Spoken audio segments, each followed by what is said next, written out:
Muchas gracias, espero que me oigan bien. Perfectamente. Buenísimo, muchas gracias, saludos desde Chile y muy agradecido por la invitación. Y bueno, felicitaciones por el trabajo que están haciendo, que me parece fundamental en el contexto internacional, también en el contexto tan particular que se ha vivido siempre en América Latina, ¿no? Con el tema de las adopciones ilegales.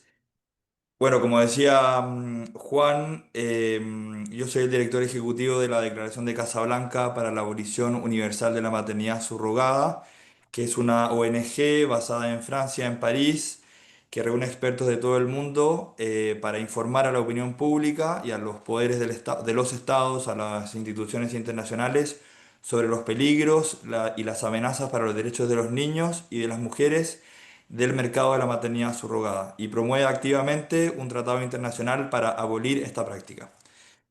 Em, para recordar qué es la maternidad subrogada, es una práctica según la cual una mujer se compromete a entregar el niño o la niña que está gestando a terceras partes, que puede ser una pareja, una persona sola y quizás en algún futuro, quizás una empresa, un estado. Esto no tiene límites porque la lógica detrás es la del mercado.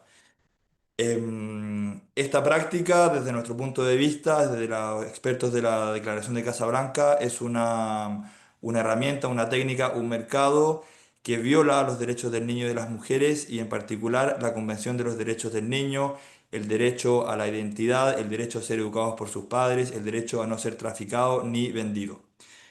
Em, Como también lo ha señalado la relatora especial de Naciones Unidas en su reporte, la maternidad subrogada comercial, o sea, aquella en la que se le paga a la madre por entregar al niño, equivale a venta de niños y es la mayor parte de la maternidad subrogada que existe en el mundo y de los países que la promueven, las clínicas, los abogados, las agencias, promueven esto y equivale a la venta de niños, ¿no?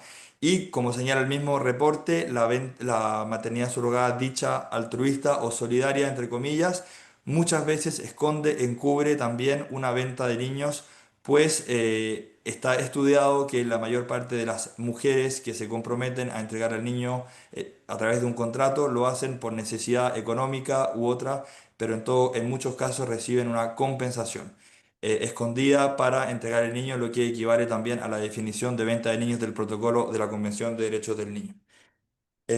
La maternidad subrogada no solamente es contraria a los derechos del niño y de la mujer, sino, y también quizás por eso, es contraria a la salud de la madre y del niño, a su equilibrio psíquico y emocional y a su salud, obviamente, de su cuerpo, ¿no?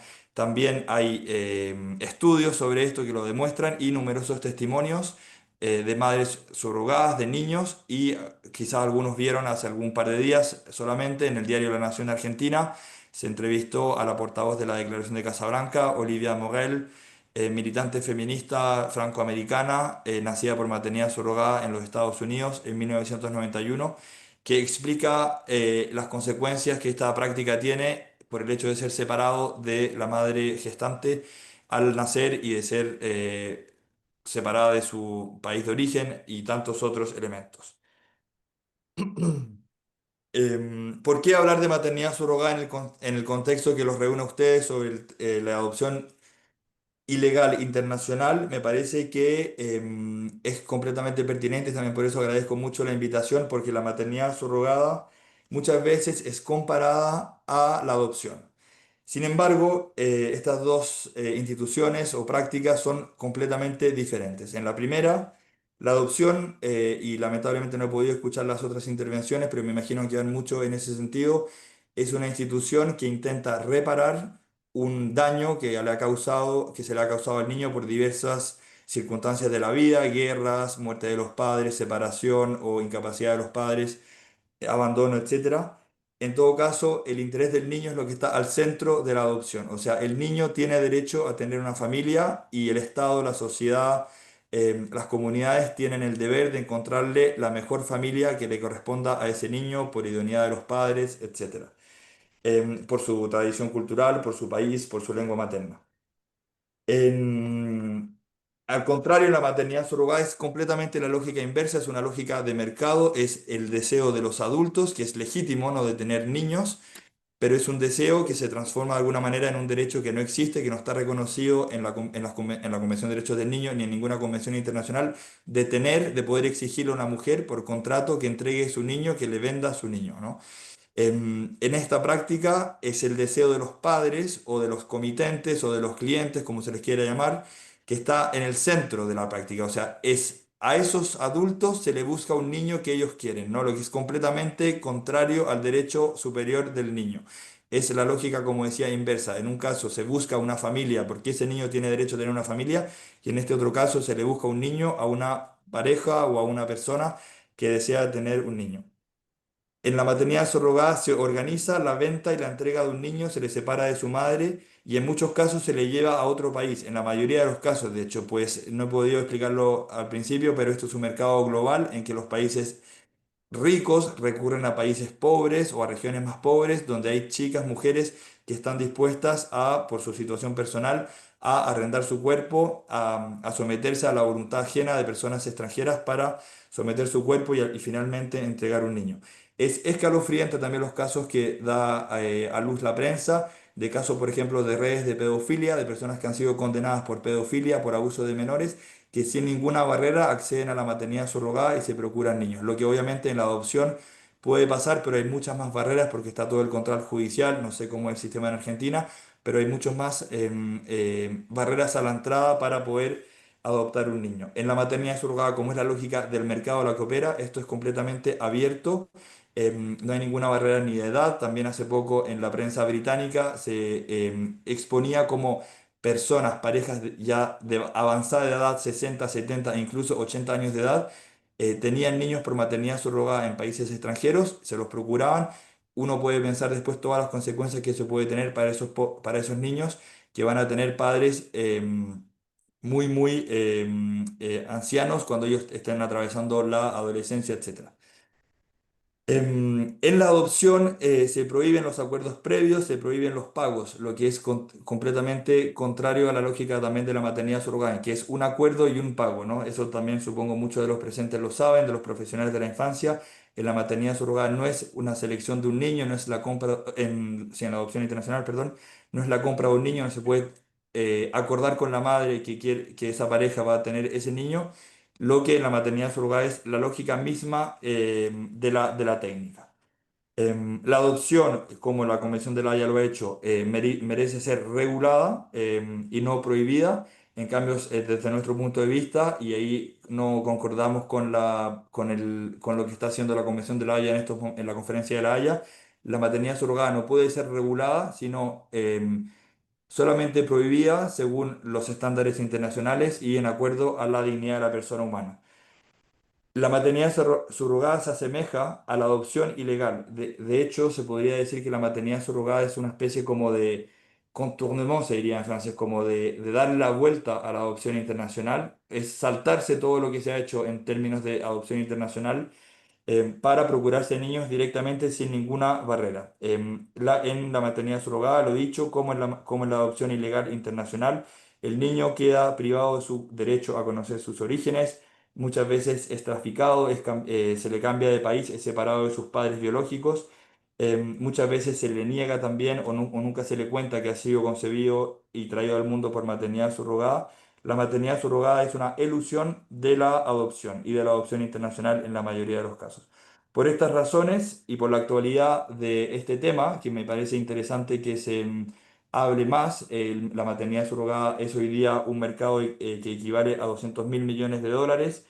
No por nada también la relatora especial de Naciones Unidas, Rim Al-Salem, en la próxima Asamblea General de Naciones Unidas va a publicar su informe sobre violación de derechos de las mujeres en el marco del mercado de la maternidad surrogada.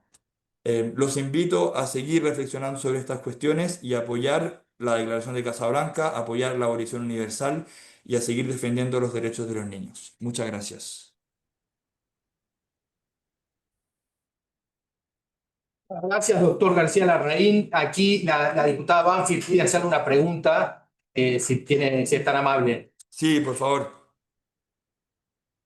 No, no puedo con mi genio, son muchos años de parlamento, entonces, eh, Usted dijo que había una asimilación entre sus características. Entiendo que, de hecho, habría una asimilación entre la adopción internacional y legal con la subrogación, ¿no? Como que el hecho de la subrogación llevaría o simularía una adopción internacional. La pregunta es, administrativamente, entendiendo que en una adopción participan el Poder Judicial y la administración, o sea, el Poder Ejecutivo de cada uno de los países que participan, en este caso, el país de origen del niño con el país receptor del niño. En Argentina, ese procedimiento pasa por distintas instancias judiciales en donde cómo sería la subrogación cuando hay un reconocimiento, por ejemplo, sea a través de algún tipo de proceso genético, de aporte genético al bebé que nace en un vientre subrogado y de una inscripción en el país de origen como hijo propio cuando se traslada al país receptor. ¿Cómo, no entiendo bien cuál sería la dinámica para asociarlo a la adopción internacional, que tienen un trámite jurídico y judicial y administrativo propio? Sí, no, muchas gracias por su pregunta, diputada. Lo que yo intenté decir es que me parece a mí que la adopción internacional ilegal y la maternidad surrogada internacional se parecen, aunque yo digo justamente que la adopción y la maternidad surrogada son diametralmente distintas, su naturaleza es distinta, pero estas dos prácticas, en mi juicio, ilegales y contrarias a los derechos de los niños, se parecen en el sentido de que ambas violan el derecho a no ser traficado, el derecho a conocer sus orígenes, el derecho a conocer sus padres. Respecto a lo que usted dice, cuando hay un vínculo genético, o sea que por ejemplo los clientes o los pacientes o los padres comitentes han aportado sus células genéticas para este niño, es importante recordar, y me parece que la Corte Suprema de la Nación Argentina, en un fallo del noviembre, me parece, del 2024, recordó que en la Argentina la madre siempre es la que da a luz. Entonces, a partir de eso, ese principio tan importante, ¿no? Mater semper certa es, o sea, la madre siempre es cierta, se debe estructurar todo lo que sigue, ¿no? Entonces, nosotros desde Casablanca promovemos la abolición universal sin obviamente ignorar de que hay casos particulares de gente que ya ha tenido sus, y esto también es un debate que yo he tenido en Europa, en parlamentos, qué pasa, porque muchas veces son ciudadanos europeos que van, por ejemplo, a Argentina, a Colombia, a Ucrania o a otros países donde hay chicas dispuestas a someterse a estas prácticas. ¿Qué pasa cuando ya el niño ha sido trasladado a otro país, etcétera?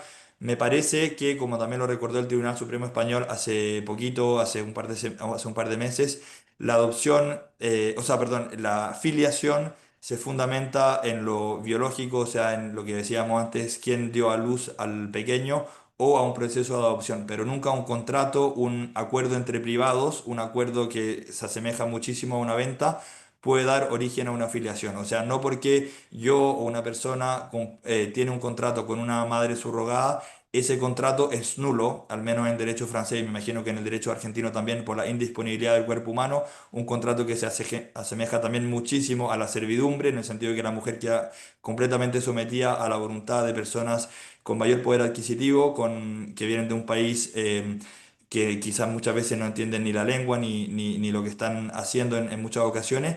Me parece que es un contrato nulo que los jueces no deben, y ni el poder ejecutivo, ni nadie debe reconocer ese niño que llega a un país. En Europa han habido distintos casos, ¿no? Está Campanelli, etcétera, distintos casos que han subido a la Corte Europea de Derechos Humanos. Hay distintos casos, efectivamente, se le puede reconocer la filiación genética a alguno de los padres, etcétera, pero nunca puede ser el contrato mismo la fuente de filiación, ¿no? En todo caso, nosotros estamos en contra de la maternidad subrogada en todas sus formas, pero obviamente los casos particulares es a los jueces, a los poderes del Estado de ver cuál es justamente el mejor interés de ese niño. pero que en ningún caso me parece a mí es reconocer, porque es ilegal, es nulo de pleno derecho, el tema de dar reconocimiento legal a un contrato que es contrario al orden público. Entonces, ahí tienen que ver, quizás se pueda adoptar ese niño, dar en adopción, quizás se le pueda entregar a los mismos padres, si ya han vivido mucho, a los mismos padres que hicieron el contrato de subrogación, si ya llevan viviendo con ese niño. Pero en todo caso, me parece muy importante no dar una mala señal en favor de este mercado, en favor de la explotación de mujeres y de niños y a favor del tráfico de personas, ¿no? Que es un poco lo que nos ha pasado en Francia, de que muchas veces, aunque hay una jurisprudencia muy ambivalente, muy inestable, de hecho hace muy poquito, hace un par de días, el Tribunal Constitucional francés no le dio derecho al conjoint, o sea, a la pareja de la persona que era, que había operado una maternidad subrogada en el extranjero, a tener los beneficios de la paternidad en términos de derechos sociales y laborales. Entonces me parece que es un caso espinoso y también por eso nosotros decimos desde Casablanca que la mejor solución política, jurídica, es buscar la simplicidad, ¿no? Y la simplicidad es, y eso fue lo mismo que le dijimos a la conferencia de La Haya hace un par de meses que nos reunimos con ellos, o sea, nuestra portavoz y una miembro de nuestro grupo, de que la mejor solución es la simplicidad y es la abolición de la maternidad subrogada. Promover la maternidad subrogada genera muchísimos conflictos, como se pueden imaginar, una paternidad y una maternidad completamente disociada entre las personas que aportaron los gametos, entre las personas que operaron el contrato entre las personas que la madre subrogada, la madre gestante, y puede ser también como ocurrió en Córdoba, Argentina, en enero, una madre subrogada, por ejemplo, que no reconoce al niño y una madre, en este caso, lamentablemente también por Francia, era una madre francesa que no vino a buscar el niño y ese niño quedó en Córdoba en lo que supongo será la protección de la infancia o el sistema que queda con niños abandonados, ¿no? Entonces,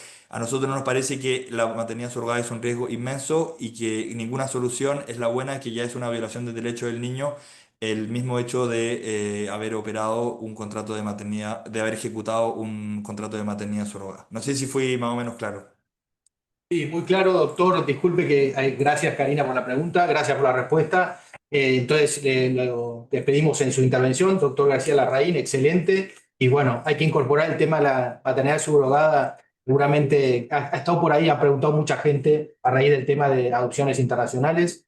Ha preguntado mucho por este tema, así que seguramente vendrá a posteriori. Le agradecemos mucho, lo vamos a escuchar para cerrar este panel. Simplemente una aclaración que pide Anda Philip. Le digo a la embajadora, a la canciller de la UIP, no tenemos a la intérprete, así que si quiere hablar en español y si no yo le traduzco, pero va a ser una traducción liberal, digamos, no profesional. Así que adelante, embajadora. Okay, you're really putting me on the spot. Voy a empezar, okay. Para mí fue una discusión muy interesante, fascinante. Voy, por ejemplo, ahora a leer la Declaración de Casablanca, que no conocía hasta hoy día. He notado las diversas perspectivas, los diversos aspectos que deben tomar en consideración. Por ejemplo, toda esta cuestión de la relevancia de la surrogacy, surrogacia, para la discusión sobre las adopciones ilegales. Quiero decir tres cosas. Número uno, no sé si es un tema de la surrogacia muy delicada, muy compleja, como he dicho, señora García Lara. No sé si todavía es una cuestión transaccional. Hay casos, creo, de personas que piden la surrogacia de la parte de miembros de la familia o amigos como un acto de solidaridad y como de amor. Pero, lo más importante que retieno es que la cuestión, la más importante es que el niño debe ser al centro de la decisión. No necesariamente los deseos, las intenciones de un futuro, a future parent, right? Número 2, el proyecto de resolución de la UIP es un proyecto. It is work in progress. Los miembros están trabajando sobre eso. Ahora fue distribuido a todos nuestros miembros y hemos empezado a recibir proposiciones de amendamentos sobre este texto. Entonces es posible hasta hoy día, from now a octubre, de tomar otras proposiciones de cambiamientos antes de la discusión final al mes de octubre. Pero eso creo que es importante de recibir todas estas proposiciones. Y número 3, la cuestión de la ética en la ciencia y la tecnología para nosotros también es una cuestión muy, muy importante. This came up in the context of the discussion on surrogacy, the whole question of genetic engineering. At least in the West, it is becoming a trend for people to freeze their eggs, their sperm, their embryos, and wait, and possibly take out certain undesired traits from that embryo. So it is something we've adopted at the IPU, a charter on the ethics of the use of science. Very often lawmakers and politicians are behind the trend, science, technology, AI, they move ahead at their own pace, but it is tremendously important for legislators and decision makers to keep a very clear eye on this whole question and to see how they can best intervene in the interest of the human being. Thank you. Excelente, muchísimas gracias, Sandra. Simplemente les aclaro que puso en el medio